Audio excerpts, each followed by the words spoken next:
The Legend of Zelda series is notorious for its iconic landscapes, music, characters, and of course, items. The items are in some cases what makes or breaks a Zelda game due to just how important they can be. Ocarina of Time wouldn't have worked without the small woodwind time-traveling instrument. Majora's Mask wouldn't have worked without the transformation masks, and the examples are endless throughout many other games within the series.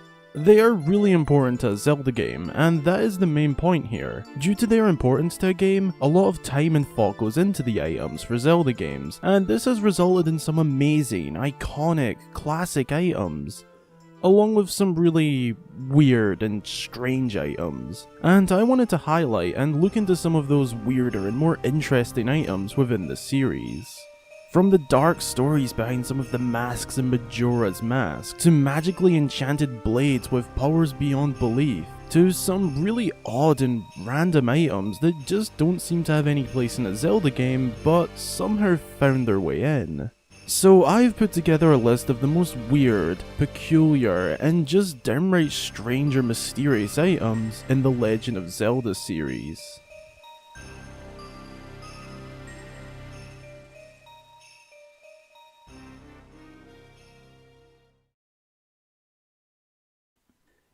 In at the opening number 5 spot, the spinner from Twilight Princess.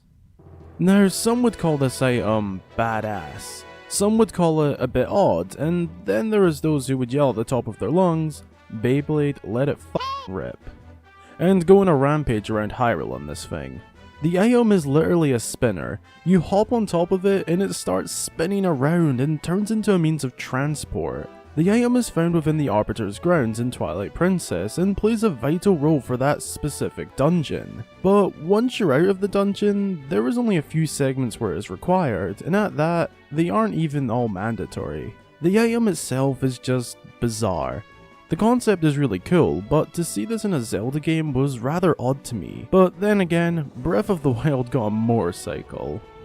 Seriously, what were Nintendo smoking that night?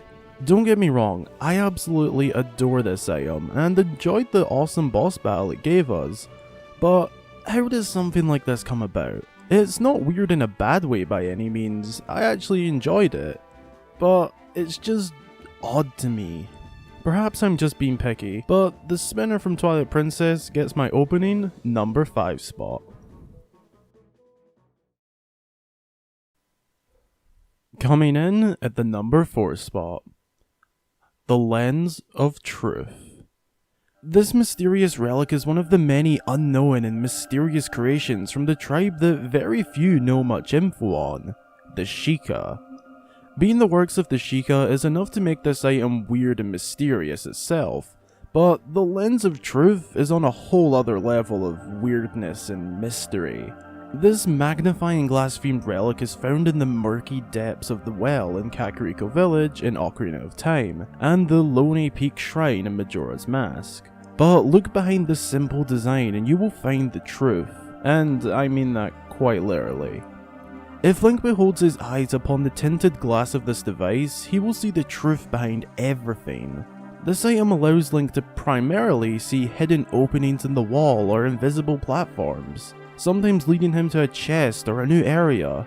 But how did this item come around, and what is its true purpose?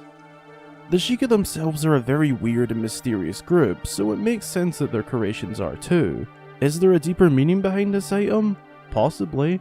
Many have theorized about it over the years, but to this day it still remains as one of the most peculiar and mysterious items in the Zelda series. And to add to all of that, in Ocarina of Time the item is guarded by a dead hand, making this item all the more creepy and interesting.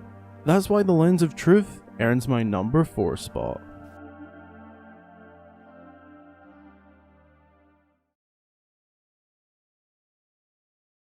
Now for number 3, the Magic Cape. Now, this item is a bit of an old one, but if you've played A Link to the Past, then you may know of it. The Magic Cape is found beneath a grave north of Hyrule Castle, and once Link gets his hands on this, oh boy, he is in business. Forget Harry Potter's invisibility cloak, that's in the trash now. This cape, cloak, or cover if you like, once equipped, offers Link with not just invisibility, but also invincibility. There is a catch, of course. This item drains Link's magic energy incredibly fast, but comes with amazing benefits, such as being able to walk right through enemies, spikes, and a few other obstacles that may be in your way. Similar to the Lens of Truth, this item is one on the more mysterious side of the weird items. It's definitely really cool, but why was it beneath someone's grave? How does it actually give you invisibility and invincibility powers? And where on earth did such a god tier item appear from? Who made this? There isn't really much backstory to this item, which to me makes it all the more weird and interesting. So sneaking its way into the number 3 spot is the Magic Cape from A Link to the Past.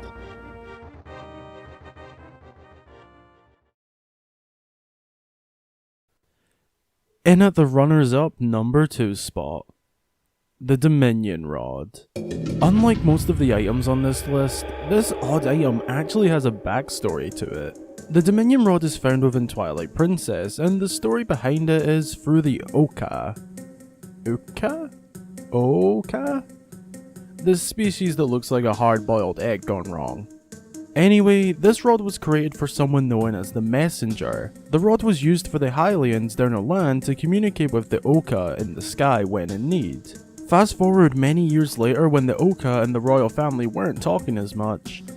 I think the royal family called them boiled eggs and they broke up. The Dominion Rod and a few other artifacts were left down on the land of Hyrule, the Dominion Rod being found within the Temple of Time.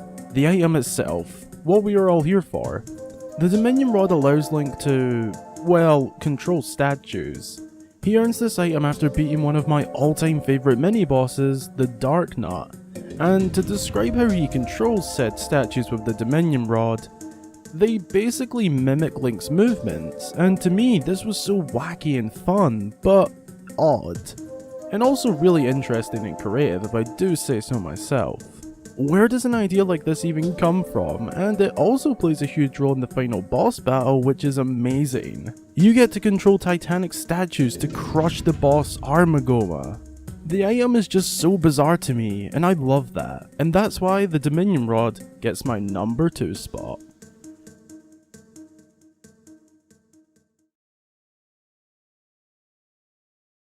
Now for number 1.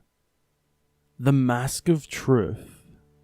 Of course, another Sheikah creation.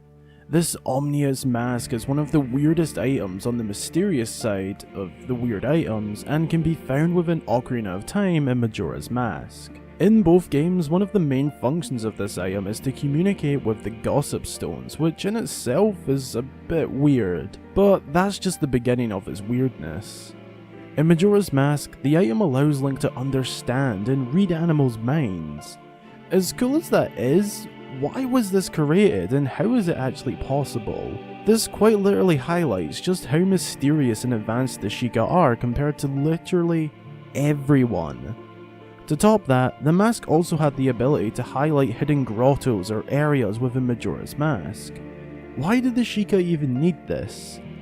The reason I have given this item the number 1 spot is because of how random its abilities are and just how out of this world they are. Even just the design of this item is spooky and mysterious. A white mask with the design of the Sheikah highlighted in a blood red, with a bright glowing yellow eye, staring daggers to anyone looking its way, haunting them. To me, this is without a doubt the weirdest item in the Legend of Zelda series.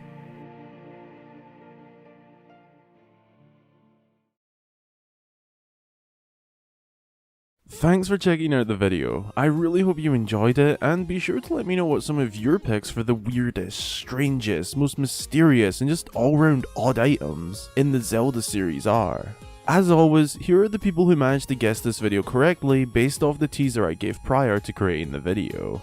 If you would like the chance to have your name featured here, be sure to either join our Discord server, follow me on Twitter, or keep an eye on my YouTube community posts to participate in guessing upcoming videos with the teasers I put out. Another huge massive thanks goes to my amazing and wonderful lovely Patreon supporters for helping me to continue to produce videos like this one as often as possible.